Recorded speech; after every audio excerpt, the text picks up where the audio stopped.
That means power. Amandla! It is ours. Africa! Global Vision presents the television news magazine of Southern Africa. It doesn't exist on television, and it doesn't exist. I would actually appeal to the world that information is there and can be found. Because it is important that people know what is happening.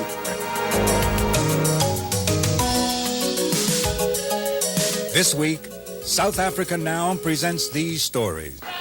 Freedom Day. Nelson Mandela makes his defiant walk to freedom while a nation celebrates wildly. Nelson Mandela dominating the coverage. His first speech in nearly 3 decades, seen by millions. I stand here before you not as a prophet, but as a humble servant of you, the people. You'll hear more of what he said and what he meant in his first press conference. The armed struggle is merely defensive. It's a defensive act against the violence of apartheid.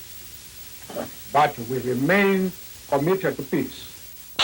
His triumphant return to Soweto. That will liberate us.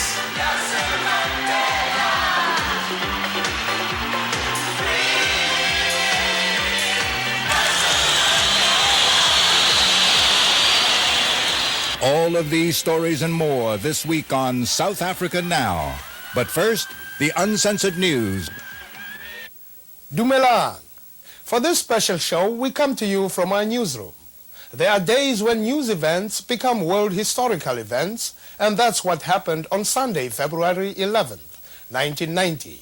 African National Congress leader Nelson Mandela, the soul and symbol of South Africa's freedom movement, walked defiantly to freedom, touching off a sustained celebration and comments worldwide. You've probably seen these pictures by now, with the delegation led by Cyril Ramaphosa, president of the Mine Workers Union. Nelson and Winnie walked proudly out of Victor Verster Prison. One of our reporters, who must remain unnamed for now, phoned in this description. It was an absolutely amazing scene. I mean, there's Mandela and Winnie Mandela walked through the gates of Victor Verster, and it was bedlam outside the gates. But he had insisted that he actually be able to walk through the gates. Some had suggested it would have been a lot easier logistically to lift him out by a helicopter, but Mandela wanted to actually walk out to his freedom, and he did. From that point, Mandela became the most public man in the world, triumphantly welcomed home to Soweto for a rally described as the largest in the history of South Africa. Soweto's Orlando Stadium was packed. Mandela was back. Today, my return to Soweto fills my heart with joy. At the same time, I also return with a deep sadness, with a deep sense of sadness. Sadness to learn that you are still suffering under an inhuman system. His speech stressed the inadequacy of black education in South Africa, calling it a crime.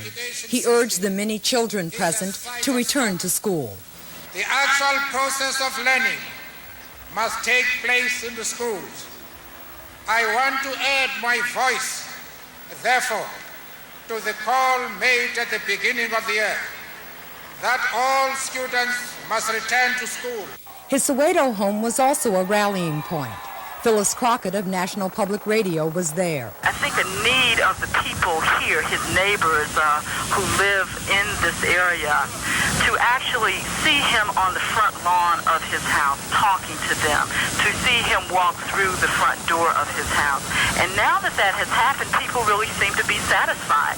Finally, on Tuesday night, Nelson Mandela sat down for a normal meal. The week leading up to Mandela's release was a turbulent one, with mass marches throughout the country, from 50,000 in Port Elizabeth to continuing protests against the cricket team from England playing in defiance of the cultural boycott. While covering the protests, police stopped us from taping. Busy with the police action. Okay. And Filming is just going to worsen the situation. We don't want you to film, that's it. Other journalists were attacked by the police, including ABC's Carol Simpson.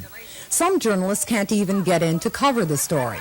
South Africa Now producer Danny Schechter received this letter 2 days before the release, rejecting a visa request. He was interviewed for a report by former CBS producer Richard Cohen on media coverage for the 11th Hour program on WNET in New York.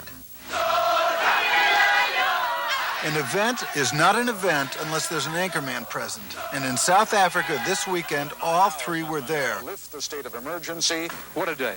Here in South Africa, so much to think about, so much to contemplate.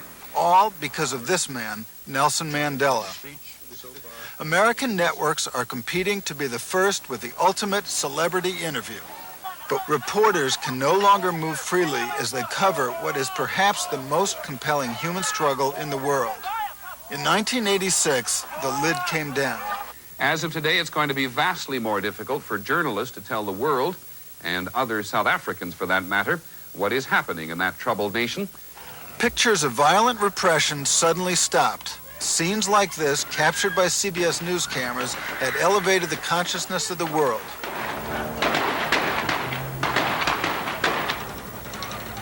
Now cameras were not even allowed within sight of any police action. Suddenly, South Africa was no longer on the evening news or on the front pages of American newspapers. Television news is picture-driven. In 1986, the story didn't end with press restrictions, but when the dramatic pictures were gone, so were the networks. So the big guys are back. From ABC News, lobbying for the big interview. But what happens after Mandela Mania?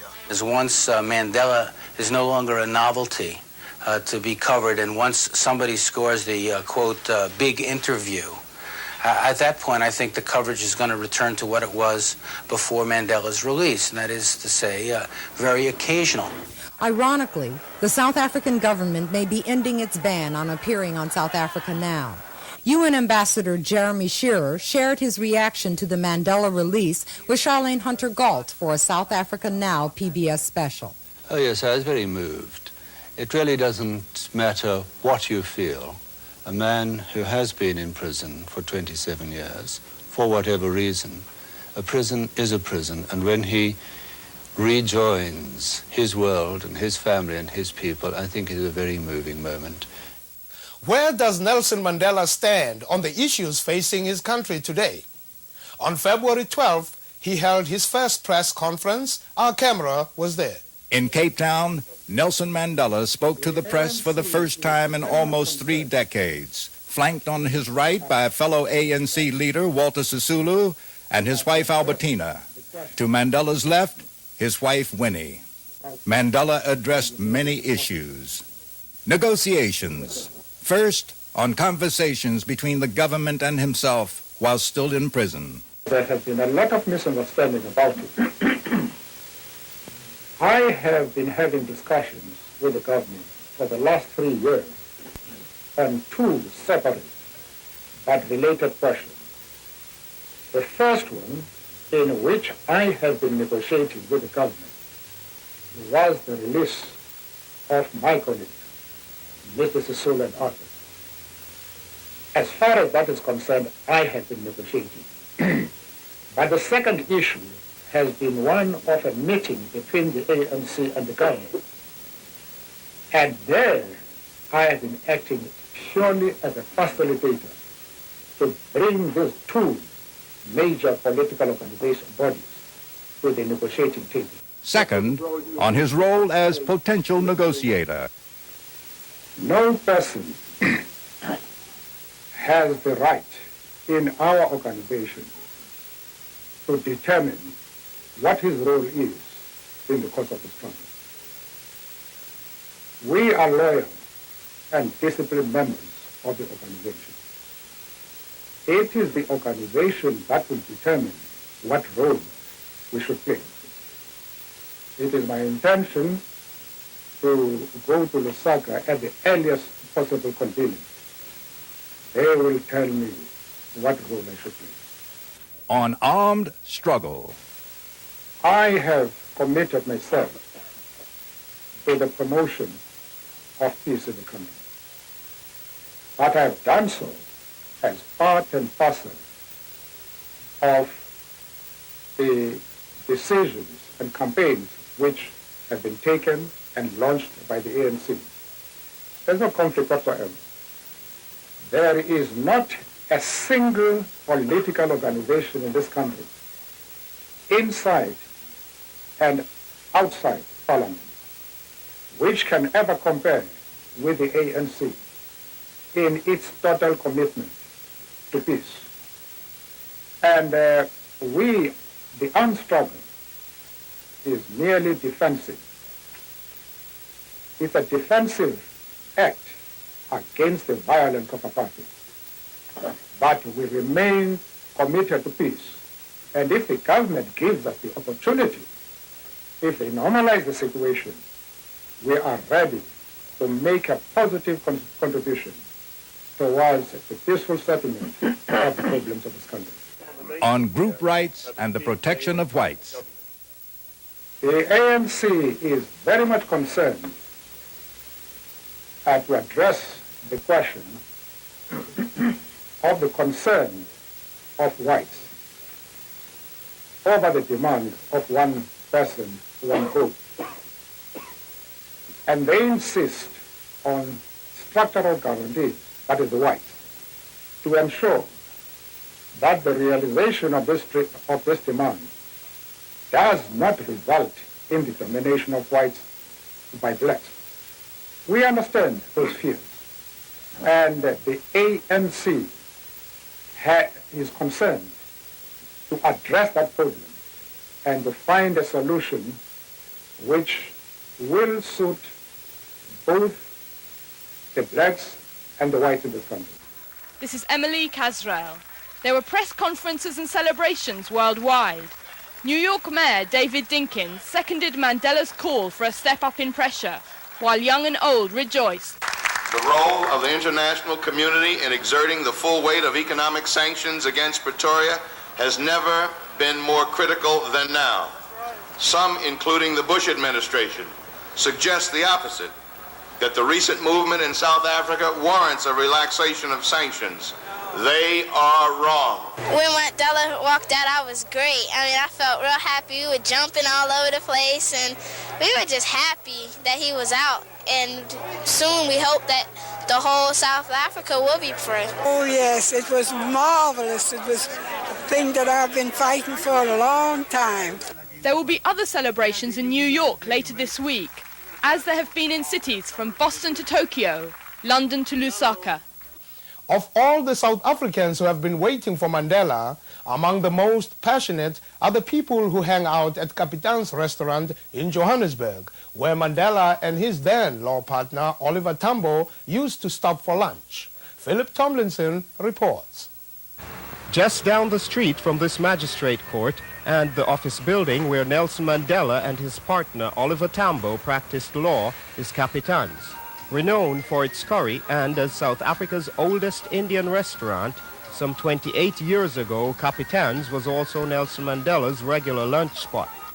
He used to come here during lunch hour, and then after lunch when he knocked off for God, and sit with his friends and chat. And this is normally number 9 table. They would sit here. Indeed, above the table is a handwritten letter from Victor Verster Prison, proclaiming that palates and tummies the world over can't forget KAPITAN'S culinary treats. It's signed Nelson. But KAPITAN claims that at the time he had no idea Mandela was planning revolution over his favorite dish, chicken curry. I was not aware of nothing. I mean, if it was something, if I was interested, I don't know what would have happened to me. But I was a businessman and I kept on interest on my business side, you see. Customers have mixed opinions. While they agree he should have been released long ago, they say it might be difficult to get a table if Mandela should return to KAPITAN'S.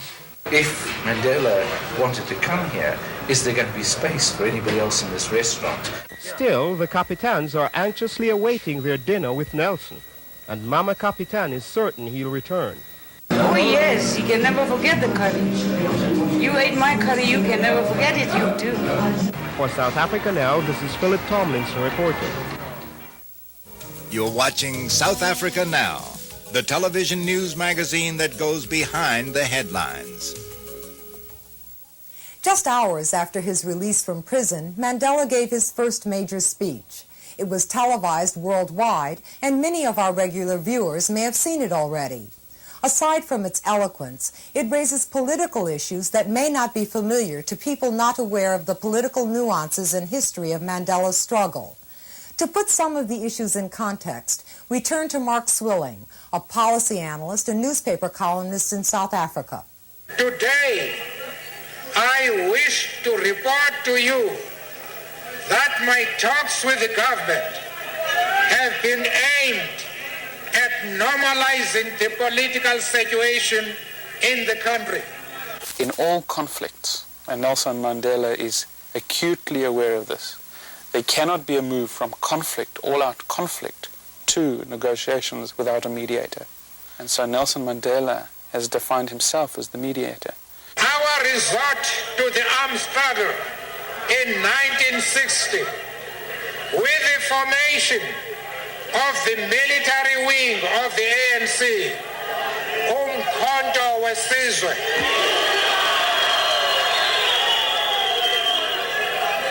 was a purely defensive action against the violence of apartheid. The factors which necessitated the armed struggle still exist today. We have no option but to continue. Nelson Mandela was arguing that the reasons that the ANC took up the armed struggle in the first place in 1960 have not disappeared. In other words, apartheid remains. However, by defining the armed struggle as a defensive strategy, Nelson Mandela is basically saying that the ANC never envisaged a violent seizure of power as a way of ending apartheid. The ANC was committed to negotiating at the end of the day a peaceful settlement, a peaceful transfer of power. The armed struggle was merely a mechanism to defend the people and pressurize the whites into accepting the need for coming to the negotiating table. We express the hope that a climate conducive to a negotiated settlement would be created soon, so that there may no longer be the need for the armed struggle. He mapped out in his speech what conditions would justify a change, and that would be the meeting of the preconditions for negotiations, which is releasing prisoners, allowing the exiles to return, lifting the state of emergency, and unbanning the organizations. Negotiations cannot take a place above the heads or behind the backs of our people. It is our belief that the future of our country can only be determined by a body which is democratically elected on a non-racial basis. And what Mandela has mapped out is a fairly clear-cut strategy, and it's the clearest we've seen from either of the two major parties in the conflict. The government now needs to face the issue of meeting the preconditions entirely. Its conception, however, is that it will retain control of the country and govern the country during the whole process. It is agreeable to the idea of a body that needs to be elected to formulate the new constitution, but it is not in agreement at this stage with the view that this should be elected on a non-racial basis. I salute the United Democratic Front, the National Education Crisis Committee, the South African Youth Congress, the Transvaal and Natal Indian Congress. It's not just a few great leaders who started chatting to one another between the president's office and the prisoner's cell.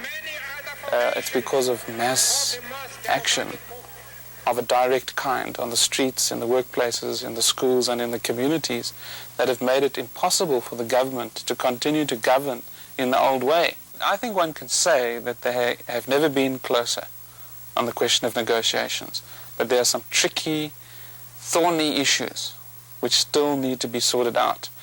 And it's not going to be done in a sedate, clean-cut environment. The people are on the streets, and the stakes are rising, and people are beginning to die.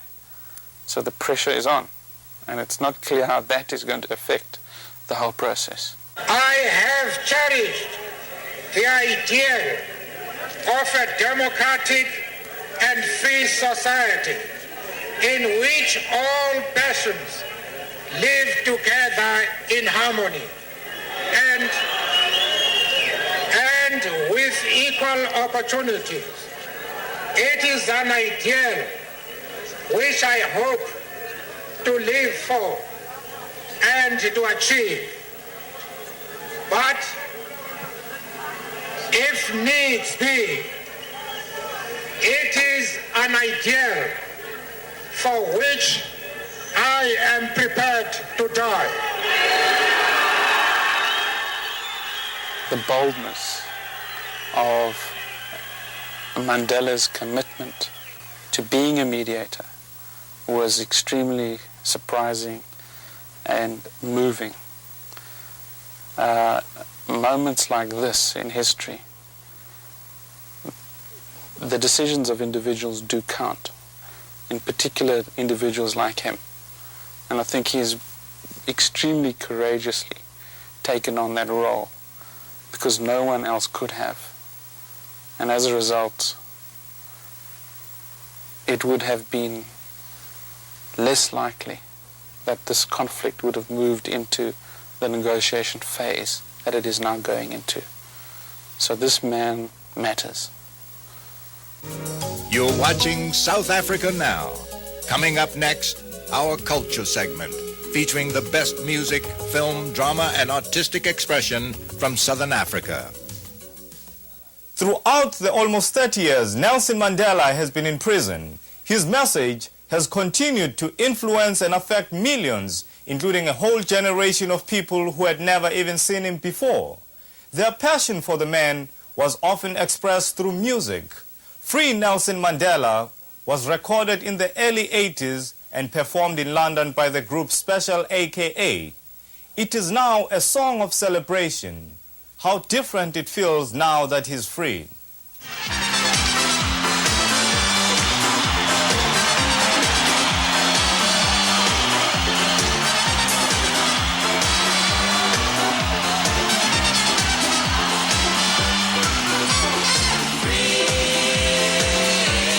Nelson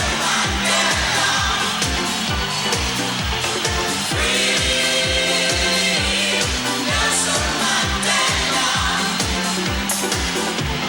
23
That's our program this week. We are grateful to our viewers who continue to respond to our financial crisis. For more information on the issues we cover, send a self-addressed stamped envelope to South Africa Now, P.O. Box 1907, Canal Street Station, New York, New York 10013. South Africa Now is produced by Global Vision on a non-profit basis in association with the Africa Fund, a tax-exempt organization providing assistance and relief to victims of apartheid. Thank you for joining us. On behalf of everyone at South Africa Now, I'm Fana Kekana. See you next week. Nelson Mandela, Free at Last. A South Africa Now PBS special is available on home video for $14.95. Send check or money order to South Africa Now, 361 West Broadway, New York, New York, 10013.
South Africa Now is also supported by public television viewers like you.